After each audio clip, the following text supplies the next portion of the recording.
Welcome to Real Estate Coaching Radio, starring award-winning real estate coaches and #1 international best-selling authors, Tim and Julie Harris. Real Estate Coaching Radio is the nation's #1 daily radio show for realtors who demand authentic, real-time coaching. Get ready for fluff-free, unfiltered, full-strength honesty about what's truly working to get you into action, helping others, and making money now in today's real estate market. Now to our hosts, Tim and Julie Harris. 3, 2, 1, and we're back. Julie, welcome to today's podcast. The topic that we're going to be covering over the next few days is a topic that you and I have chosen based on the feedback from a lot of the questions and just frankly from decades of coaching experience. And what we're going to be dealing with is specifically the 7 types of fear. We're going to be walking you guys through just the concept of the fact that really fear, at the end of the day, there's 2 types of fear, and I'm not going to drill down on this now because we're going to get to the first, sort of the way that fear manifests in the form of procrastination. But there's really, in essence, guys, what you'll learn through this series that Julie and I are going to present to you is that the fear that you experience when you do experience it is psychological fear. And the nice thing about psychological fear is that you can actually do something about it. You can change it. You can actually choose not to feel the fear. Well, rather, you can't choose to feel the fear or not. Feel the fear or not. That's easy for me to say. Mm-hmm. But you can choose how you'll react to the fear once you feel it. And that's what we're going to be talking about this week. It's incredibly important that you guys drill down and stay focused because we are going to explain to you the cost of not moving past the fear mechanism having ultimate control of you, okay? We're not going to be talking about anything spiritual or anything woo-woo or anything pseudoscience. We're going to be just dealing with straight up how to drill down, get past feeling fear. Practical, tactical stuff. And I would challenge all of our listeners to just accept the fact that every single one of you has at least one of these fear factors going on. And some of you may have more than one that are sort of working together against you. So do take good notes. And of course, most importantly, decide what you're going to do about it. Right. So before we get to the first point is procrastinator, which is near and dear to Julie's heart because that's a fear manifestation that's plagued her and chased her most of her life, and all of us to differing degrees.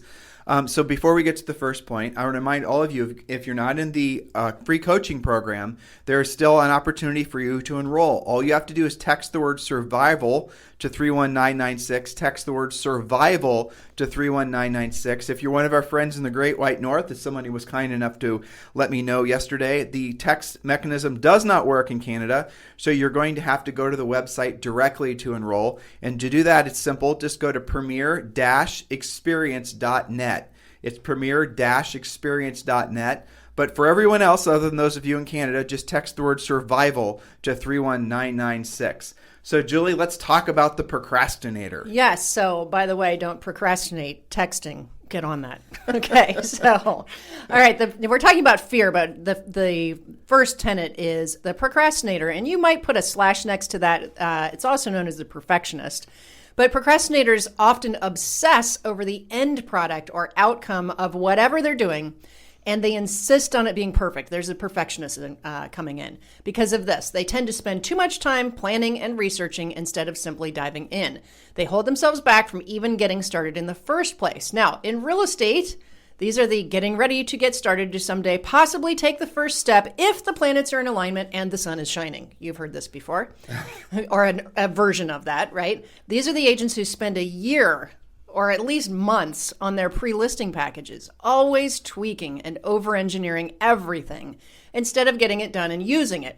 I would put a lot of stuff in that category. You might think of, some of them have wanted to do some videos and they've got a system, but because they're not perfect at it, they get stuck and they never use it.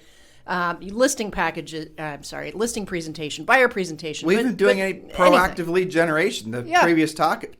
Well, that's coming up. Yeah. Go ahead. Sorry. Okay. So these are, you read my mind. These are the same agents who role play endlessly, but never call an actual prospect because, quote, they're not good enough yet on the script.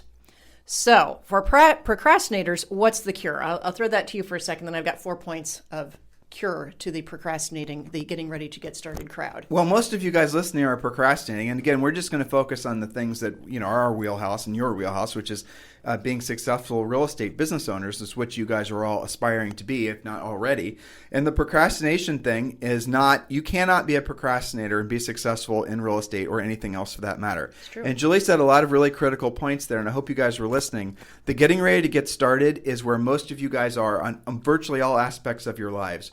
You think about that. Be honest with yourself. Be introspective with yourself. Think of all the things right now you're getting ready to get started, to take seriously, to take to the next level. How many in your house? How many little unfinished projects do you have in your house? How many how many different things have you promised that you were going to get done this year that have basically just been procrastinated until the cows come home? But more importantly, how many of you are actually doing the things that are actually going to lead to a paycheck?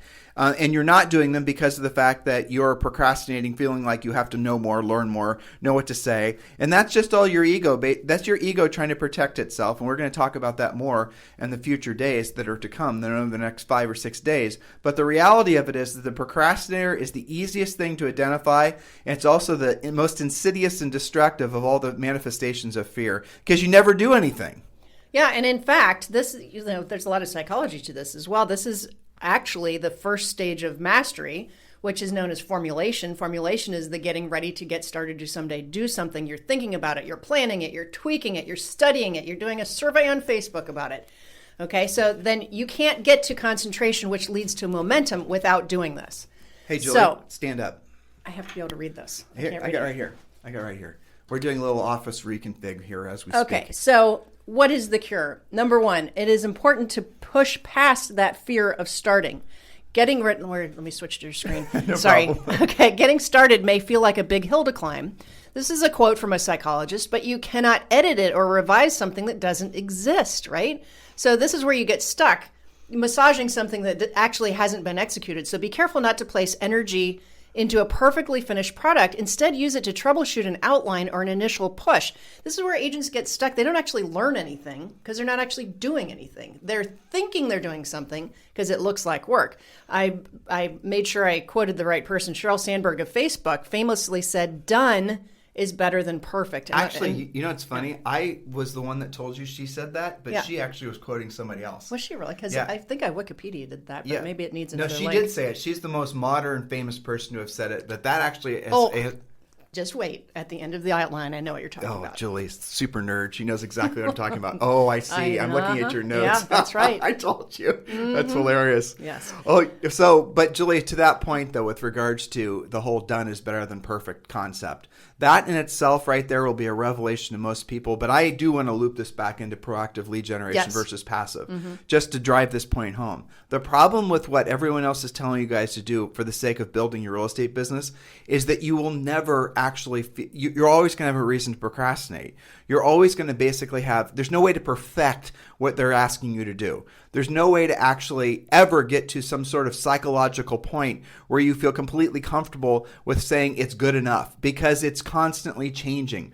I'll use this as a stupid example, but it's a good one. Look what happened with TikTok. Look what happened with all these different things with technology that you guys were being told by supposed gurus and coaches in the real estate industry to invest your time in.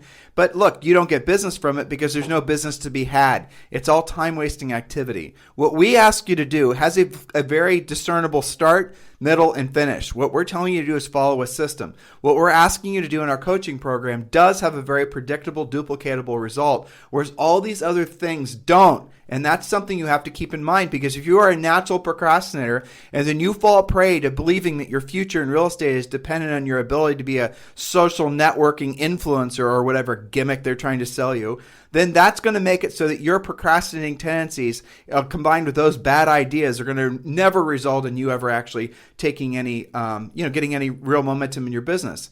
And Julie and I are working on, might even end up being a book, but we're at the point where we feel very confident that the failure rate for agents has actually increased since the normalization of, all this digital stuff basically as a primary source of lead generation. What we have determined and what we are trying to, absolutely drill down on using NAR statistics mostly is the amount of time agents spent, or basically how long the average agent lasts in the business. And what we think we've discovered so far, that since 2007, the average agent in the business is like they're failing significantly faster, 30% faster.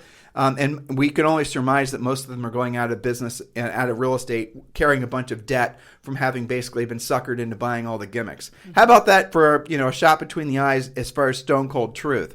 So if you're wondering why you're struggling, it's not because you don't have the aptitude or the intelligence or the desire or the motivation. You don't need to work on your damn mindset.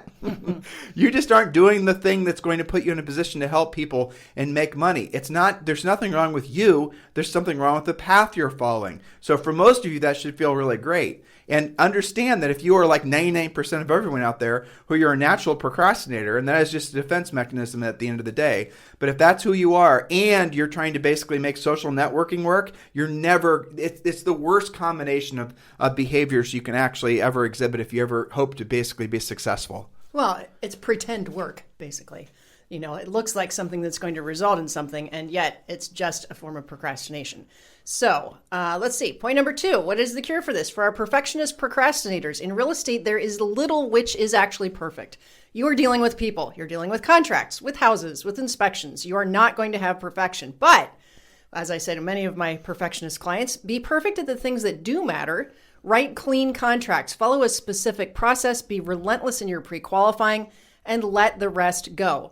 This actually comes out a lot in our coaching in Premier when agents get into some kind of, difficult situation.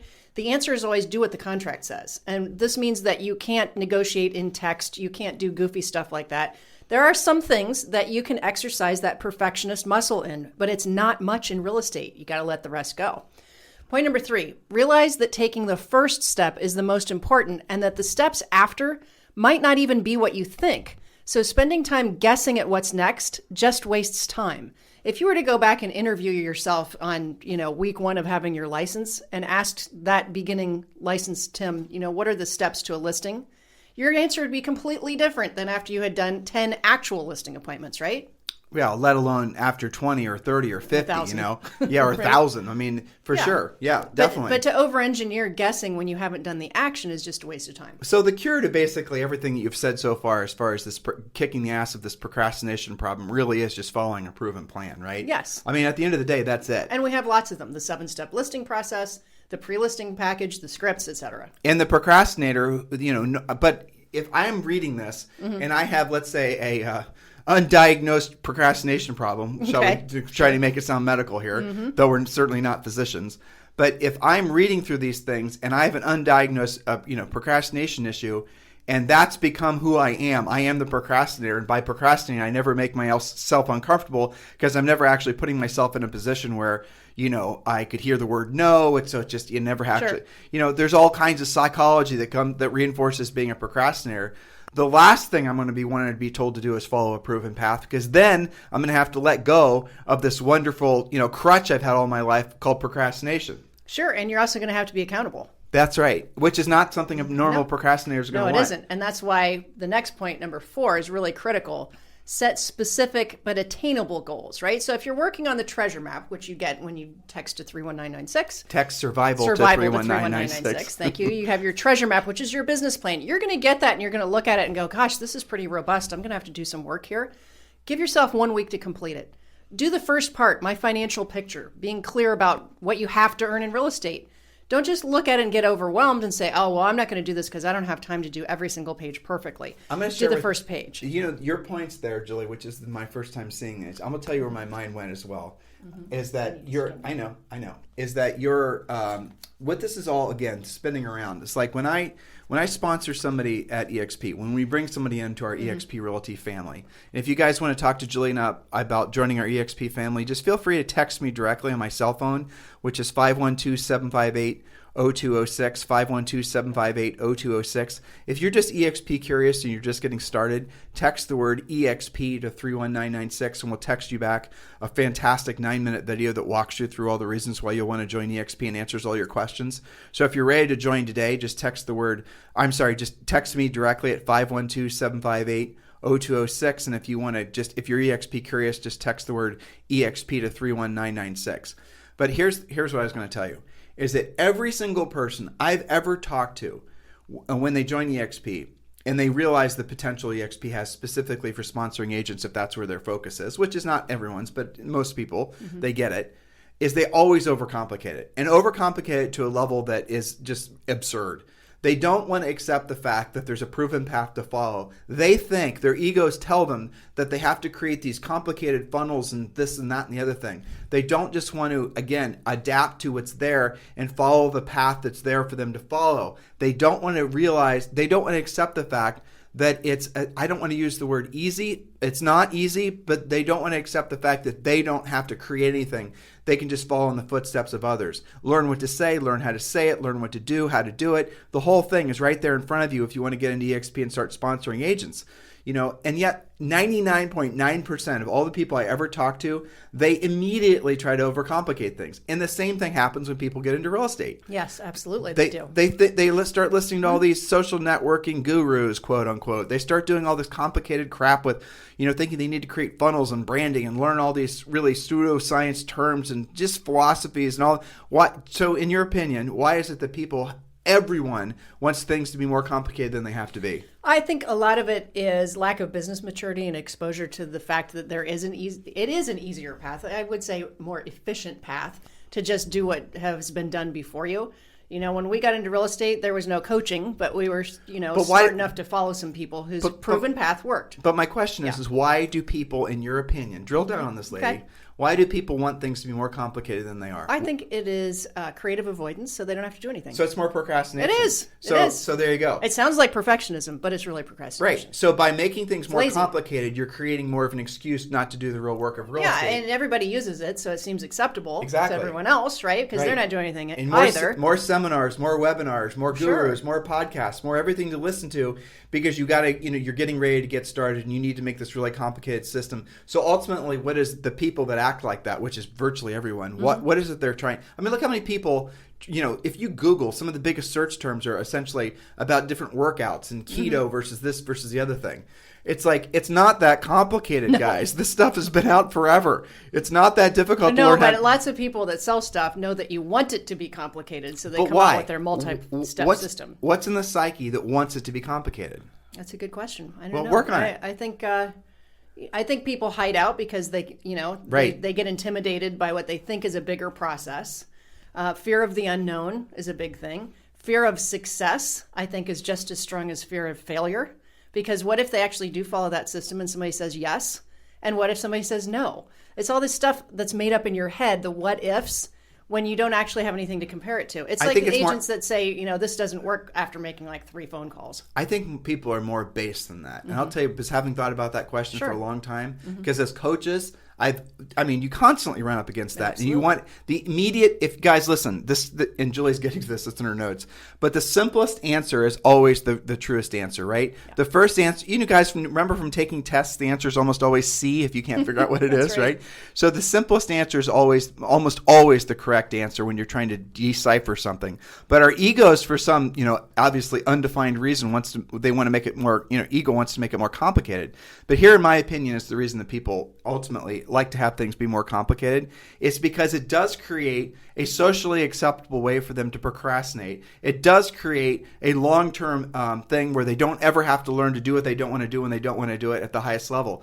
And, using our favorite example, basically, you can say, prospecting, for example. You swore and pledged, wrote on your dream board, goal board, everything, that you're going to basically pick up the phone and start calling for sale by owners. But you haven't. You maybe have made this pledge at the beginning of the year. And what did you do? You used maybe the coronavirus as your excuse. You used all the other crazy things that have happened this year. You're trying to perfect your script. You're trying to role play. You're trying to this. All of us go through varying degrees of procrastination, but those things that you procrastinate, have you ever noticed they're also the things that are going to put you in a position to help the most people and make the most money the quickest? Have you guys focused focused on that or realize that's true? How many of you procrastinate basically picking out what, version of a keto diet or whatever that you're actually going to do, books you're going to read, podcasts you're listening to, all websites you're going to, just because you don't actually want to start doing what you don't want to do when you don't want to do it at the highest level, because you want to stay in the formation phase as long as possible because you're creating your plan. That way you can tell people you're working on losing weight. Well, you're not. You're just basically reading a bunch of stuff, and watching a bunch of videos, trying to procrastinate ever actually having to go to the gym and make yourself uncomfortable, or ever saying no to the third helping of pumpkin pie, right? Does this make sense? I love pumpkin pie. That's not nice. I know. I said it just to bug you. I know. Yeah. I even put pumpkin pie spice on your coffee this morning. I saw it. It was yesterday. And it's and low thank carb, you. by the way. Yeah. I checked. So, Anyway. But yeah, isn't that the essence of what we're talking about? It is. It's elaborate avoidance. And what's funny about this is, let me do this last point, and then I'll make a coaching story out of this. This is the one. Okay? This so is this is big... the nerd out warning. Okay, related to done is better than perfect. Perfect is the enemy of good. Where does that thought come from? Well, I looked it up. Aristotle and Confucius and other classical philosophers propounded the principle of the golden mean. You guys can look that up, which counsels against extremism in general. In this case, we're talking about perfectionism. The Pareto principle, or the 80-20 rule, explains this numerically. So it commonly takes 20% of the full time to complete 80% of the task, while to complete 20 of it takes 80% of the effort. Here's the important part, achieving absolute perfection may be impossible. And so, as increasing effort results in diminishing returns, further activity becomes increasingly inefficient. In other words, the harder you work on something to make it perfect, the further away you're getting from that, right? So in other words, Aristotle and Confucius want you to stop getting ready to get started and get to work. Here's the interesting thing that happens with coaching clients. And I hear this on mostly on for sale by owner, I would say for rent by owner, and of course expired calls. Basically anything that is an activity that would result in you potentially hearing the word no is what Julie's saying when she hears this, okay, right? But this is so real work. Funny. We hear this every week, several times on the Premier Coaching Call. Yeah. Okay, so let's say I was a procrastinator before, but I've decided that I'm going to actually take the first step and do something about it. Mm-hmm. And I've listened to the coaching, and I'm not going to put all this pressure that I'm going to make 100 expired calls or anything like that. I'm just going to take the first step. Mm-hmm. Today, so help me God, I am going to call 5, choose your category for rent by owner, expired, whatever. And lo and behold, what do you think happens? I get an appointment. And I go to Premier, and we have this victory lap thing that we do in Premier so they can share their successes. And they always sound the same. I can't believe how nice that for sale by owner was. I had the best conversation. They were so great. I've got an appointment, and I'm sure I'm going to get the listing. And you and I are always like, well, what do you think was going to happen? Because we only talk to you about this 100% of the time. But they're always like so amazed that that's how it can be. But they took the first step. But drill down on that. Mm-hmm. So guys, you are all in that position. Again, you're all guilty of basically procrastinating, doing the real work of real estate. And the reason you're doing it ultimately is because it's not the fear of it'll work. It's the fear of you of your ego thinking that it can't handle the actual situation where you might hear the word no, or where the seller might ask you a question you don't know the answer to. And so you continue to spin around the toilet bowl forever, mentally and emotionally and financially. You never get anywhere. And then you're always beholden to buying leads. You're always beholden to basically the next shiny object. And I'm going to round the bend on today's show, Julie. And I have to go to Premier. So my parting thought is fear is not profitable. Well, you have actually, give me 2 minutes, okay? Sure. You have time. So here's something I want you guys all to be very, very reticent of.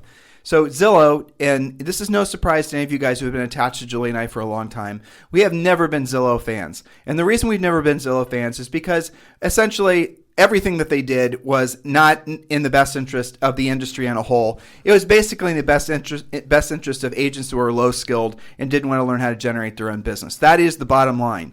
And what Zillow swore they would never do, they have of course done, and they're going to continue to do. Yes, they're opening up a 50-state brokerage, but it even gets worse. How many of you have come up on a steady diet of Zillow leads because you've only been in the business since effectively the last 10 or 12 years when Zillow's been around to sell you leads? You've never learned how to proactively effectively lead generate. And what's happened in those intervening years? Yes, we've always told you not to buy leads. Gary Keller told you not to buy leads from Zillow. Anybody with a conscience who sincerely cares about you guys told you not to buy leads, to learn skills, to develop them yourselves. You still did it. You made Zillow worth, 11 or $17 billion. And now what they're doing is they're basically, then some of you guys said, oh, I've been selected to receive Zillow listing referrals from their iBuyers. Well, guess what? They're taking that off the table too, unless you join their brokerage, and you can pretty much surmise they're not going to be paying you hardly anything in terms of a salary as an agent at Zillow, whatever the hell it's going to be called. Yeah, so Julie's got to go to Premier. So Julie, that's the thing I'm going to make sure you know to tell the Premier agents about that. I've got it pulled up on my screen. Okay, good. So thank you for the podcast and the notes today. Of course.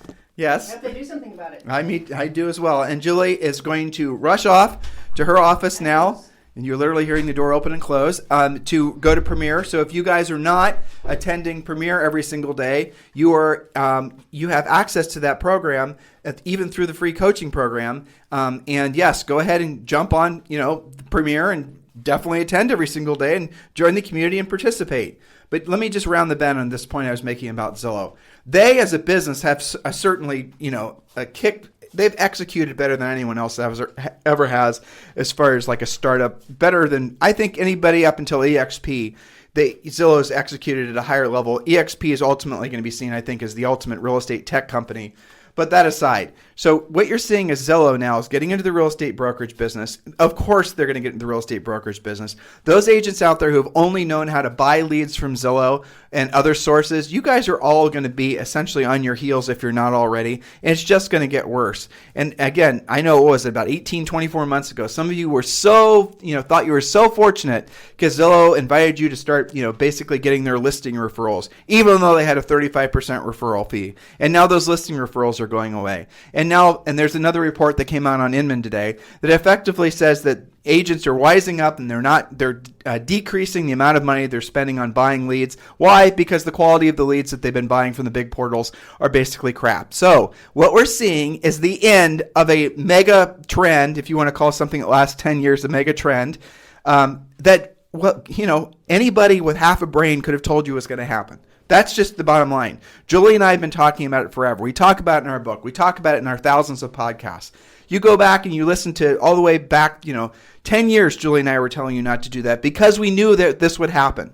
We knew that there would be a whole bunch of agents that never learned how to generate, so they always had to tolerate. And by tolerate, I mean tolerate whether the gimmick that they were, trying to pursue was going to continue to work. And there was another article, and I mentioned this the other day on, again, Inman, that talked about the fact that, there's TikTok. I don't know how that's actually going to sort out, and I really don't care.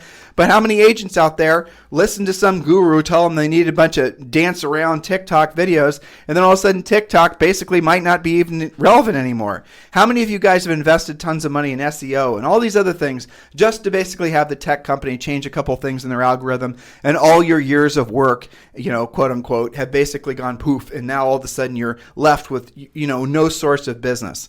That is the problem with buying your business. That is the problem with being a passive lead generator. That is the problem. And I'll tell you the other problem is those companies take all of your profit. So not only do you not know how to do the business yourself, not only are you always dependent on buying your business, but the profit margins in your business are terrible. When Julie and I were in the business in the 90s and into the very early 2000s, I think we sold our last house in, I don't remember what year, 2000 or 2001, the profit margins in most teams and brokerages were decent. Not great, but decent. The best, most profitable agents have always been agents that have focused on just being listing agents with maybe a few assistants. The ones you don't know about because they're too busy basically working and investing their money, and many of them may become some of the most wealthiest agents in the history of our industry because they focus primarily on being a listing agent. But the rest of these agents and the rest of these folks that have only come into the industry, brokerages, office managers, agents, probably 98% of all of you listening have not been in this business for maybe 5, maybe 10 years. Very few of you have been in the business for even 3 years. That's just statistically true what I'm saying. So you don't know that this whole buying buyer lead thing has just essentially been a trend that's coming to an end. And if you're not adapting to what comes next, which is learning how to be a proactive lead generator, your career will inevitably come to an end too. Because again, you're constantly going to be looking for the next pretty shiny object, hoping and praying that's going to solve all your problems. Guys, you have to learn to be independent. You have to learn to basically be a proactive lead generator if you want to last in business. This intuitively makes sense to every single one of you, but this gets back to the topic for today, which is the first of the 7 fears we're going to be sharing with you guys, that, it's about procrastination. Why are you continuously procrastinating what you know to be true? What are you expecting to have happen? You just hope and pray that basically you're able to make ends meet for another year, maybe another 2 years. Isn't the stress of living that way, isn't that burning you out? It doesn't make real estate fun, that's for sure. It makes it a little bit of a curse, doesn't it? How much better will you feel about yourself and your business if you know how to proactively lead generate? If every single day you woke up, you had a specific schedule you were following, you did specific activities every single day at specific times, and you got very predictable, duplicatable results. Then you had very predictable, duplicatable income, of which you then start having financial, certainly freedom, and then you can essentially save up and reinvest that money and then put yourself in a position where you're rich. And rich, by definition, according to Harris Rules, our book, is where your money works for you and you only have to work for your money. Guys, don't make it so complicated. It's not. The path forward for everyone is very simple. Our egos and people trying to sell us crap want us to believe that it's complicated. It's not. It's not. If you want to know how to lose weight, read the book that came out, I think, in the 70s by Dr. Adkins. There it is. It's low carb. And look at all these different iterations that have come after that. Low carb. That's what all this other stuff is, right? Looping it back to where we were talking about weight loss. And if you want to earn more money, and if you actually want to not just earn more money, but increase your essentially net profit, learn to do business exactly like we tell you to do it. And then you will. And then you're going to get to the point where you will, and faster than you think you'll get to this point, you'll laugh at all the gimmicks you used to basically fall prey to. It'll be entertaining for you, as it is for Julie and I, to see all these craftily written pitches to agents where they're trying to convince you that, using fear of missing out if you don't subscribe to this or buy that or, whatever, right? Follow the gimmick trail. That's really what we call it. Remember the yellow brick trail? Julie and I call it the gimmick trail. So when you choose to get off the gimmick trail and you choose to do the real work of real estate, then you can start having more choices on how you're going to live your life. And how you're going to be able to essentially, the experiences you're going to have in life, the money you're going to be able to help other people with, donate maybe if you choose to, or just all these things. This only comes on the other side of doing what you don't want to do when you don't want to do it at the highest level. So hopefully this makes sense to at least some of you. I know statistically it's only going to appeal to maybe 3% of you, but for the 3% that are listening in the 54 different countries that listen to this podcast every single day, as always, thank you for continuously making this the number one listened to daily podcast for real estate professionals in at least the United States. Hopefully we'll get to the point where we can say that for the world. But in the meantime, you guys have a fantastic day, and we'll talk with you on the show tomorrow.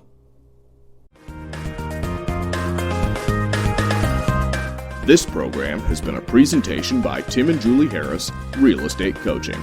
For more information on our real estate coaching and training programs, visit our website at timandjulieharris.com. Remember to tune in weekdays at noon for upcoming shows, and until next time, thank you for listening to Real Estate Coaching Radio with Tim and Julie Harris. This podcast is a part of the C-Suite Radio Network. For more top business podcasts, visit c-suiteradio.com.